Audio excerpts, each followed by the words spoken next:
नमस्कार नमस्कार। नमस्कार। मैंने कहा अब महाकुंभ कुछ दिन में ख़त्म होने वाला है ना। आज जी। 20 तारीख है, तो मैं सोचा कि एक ऐसी चीज़ शुरू करें जिसमें कि समाज को अपने इतिहास के बारे में पूरी अच्छी तरह से पता चले, है ना। जी मैं हाँ। समझता हूँ कि अपने समाज में और किसी भी समाज में, किसी देश के विकास में पत्रिकाओं और अखबारों का बहुत बड़ी रोल होता है ना। समयानुसार उसकी गतिविधि को नोट करना, आगे डालना, हाँ, भविष्य हाँ। की प्लानिंग को डालना। तो ये मैं आपसे जानना चाहता हूँ कि अपने समाज में क्या कुछ ऐसी पत्रिकाएं थी, जैसे चौरसिया संदेश था, मैंने पत्रिका चौरसिया हाँ, टुडे हाँ। निकाला था। ऐसी किन किन पत्रिकाओं ने जी हाँ। समाज के विकास में कुछ रोल अदा किया है? जैसे नागवेल है, अभी 1 फरवरी को मैंने जी। हरमन प्रसाद चौरसिया से मेरी वार्तालाप हुई थी। हाँ, जी, जानते हैं। तो कुछ बताएं इसके बारे में, चूँकि आपके पास अपने समाज का पूरा इतिहास आपके पास उपलब्ध है, आपकी स्मरण शक्ति बहुत अधिक है ना? हाँ, वैसे जी। सबसे पहले मेरी जानकारी में चौरसिया संदेश है। अच्छा। ये सन 1951 में सागर से ही प्रारंभ हुआ था। सागर से ही? अच्छा। ये हाँ। चौरसिया हाँ, संदेश। ये हमने ये पिछले बार में बताया था इसका आपने। जी पहला हाँ। अंक 15 अप्रैल 1951 में निकला सागर अच्छा। से।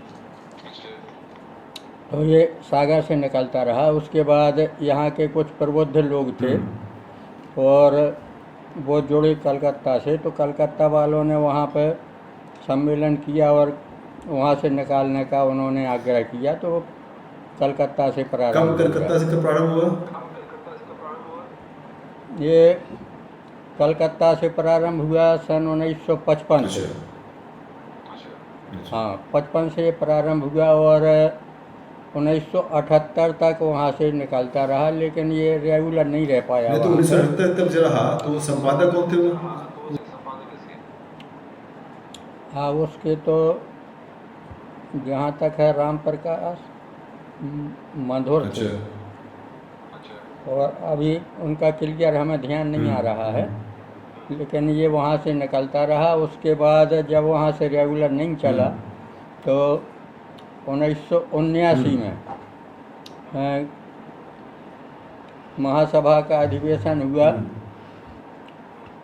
और उसमें कानपुर से श्री मोहनलाल जी को अध्यक्ष बनाया गया। कानपुर से मोहनलाल चौरसिया जी थे, स्वर्गीय मोहनलाल चौरसिया जी। जी हाँ। जी हाँ। और मोहनलाल जी ने कहा कि हम ये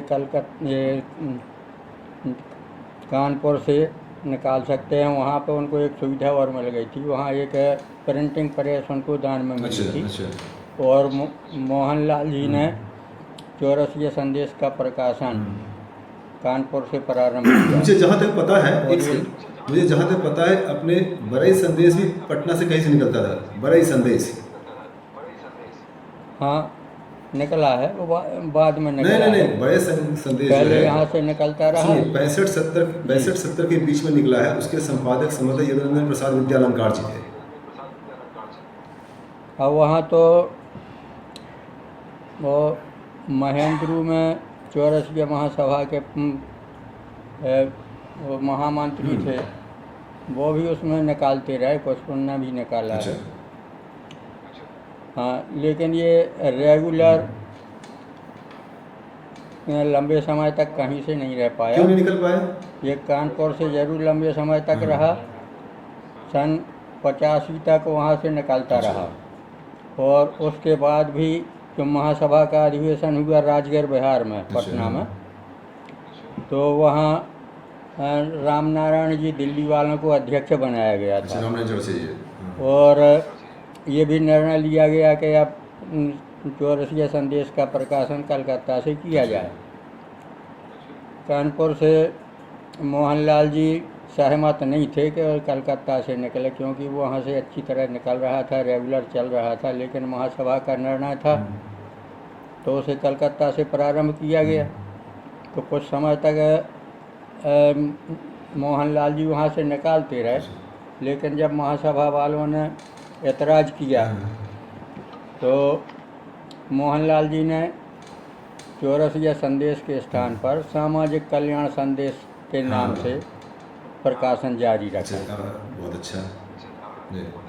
तो ये कानपुर से निकलता रहा कुछ समय तक, तो उसी नाम से निकलता रहा, लेकिन जब आपत्ति हुई तो उन्होंने चौरस के सामाजिक कल्याण संदेश के नाम से कानपुर से प्रकाशन शुरू किया, और चौरसिया संदेश कलकत्ता से चलता वो रहा। पत्रिका लेकिन वहाँ फिर भी साथ साथ निकलती रही रेगुलर वैसी ना? नहीं रही जैसी तो रहना सामाजिक चाहिए। कल्याण संदेश क्या कुछ पत्रिका की कापियाँ कुछ आपके पास है? हाँ, है। अच्छा लंबे समय तक निकलता रहा, उसके बहुत से अंक हमारे पास हैं, रेगुलर आता रहा हमारे पास। अच्छा, रखिएगा सब सेट करके। हाँ। उसके संपादक मंडल में भी हम शामिल रहे हैं, तो अच्छा प्रकाशन होता रहा वहाँ से। अब उसके बाद फिर जब कानपुर से रेगुलर कलकत्ता से रेगुलर नहीं रह सका, तो 1991 में जब महासभा का चुनाव हुआ और प्रशांत जी अध्यक्ष बनाए गए, भोपाल से तो इन्होंने राजगढ़ ब्यावरा मध्य प्रदेश में है, वहाँ से इसका प्रकाशन शुरू ये किया। ब्यावरा राजगढ़ जो है। अच्छा हाँ, ब्यावरा राजगढ़ जिले में है, तो वहाँ से इसका प्रकाशन प्रारंभ हुआ और वहाँ से चलता रहा। अब उसी समय एक परिस्थिति और बदली कि जो रामनारायण ये प्रशांत जी अध्यक्ष चुने गए थे, तो इनके चुनाव में कुछ लोगों को असंतोष था कि कुछ वैधानिकता का पालन नहीं हुआ है, और उसको मामला अदालत में कोर्ट में पहुंचा। तो उस मामले में महासभा दो भागों में बट गई। एक भाग हो गई कलकत्ता, अखिल भारतीय चौरसिया महासभा कलकत्ता, जबकि बहुत सारे लोग प्रशांत जी की महासभा से जुड़े हुए थे और अनेक प्रांतों में इसके संगठन भी चल रहे थे। अखिल भारतीय चौरसिया नहीं, हम महासभा संगठन के स्ट्रक्चर में नहीं जाना चाहते, हम पत्रिकाओं में जाना चाहते हैं। पत्रिका की बात बताइए जी। फिर पत्रिका क्या हुआ? चल रहा है पत्रिका? उसका ये हुआ कि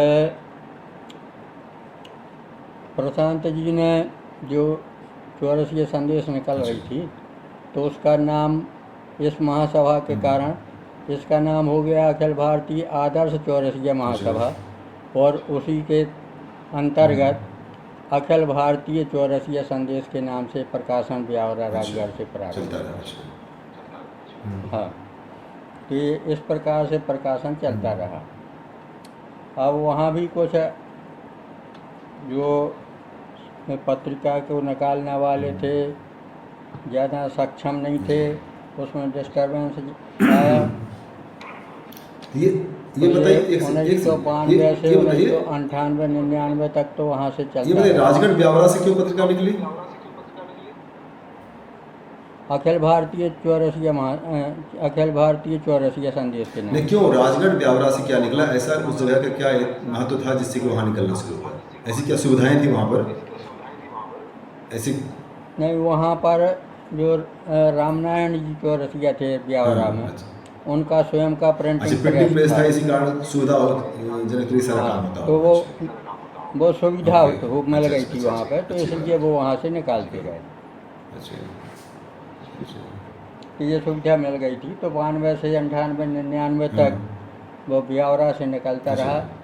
उसके बाद ये उज्जैन में रमेश चौरसिया हैं, रमेश चौरसिया जी मानसेवी संपादक रहे वो, तो वो निकालते रहे, और वो तुम उस रेगुलर वहाँ भी नहीं रहा, 2-4 महीने में कभी एक अंक निकलता रहा, और उसके बाद अब उन्होंने पूरा डिजिटल कर दिया है। नहीं, तो ये क्यों रेगुलर क्यों नहीं रहता था? क्या कहा था? इतना बड़ा संस्थाओं का सपोर्ट था उसके साथ, तो अब उसमें तो हमें ये लगता है कि जो संपादक थे रमेश जी, मानसेवी संपादक थे, उनको कुछ आर्थिक लाभ उससे मिलता नहीं था, समय उनके पास ज़्यादा नहीं था, साधन भी नहीं थे।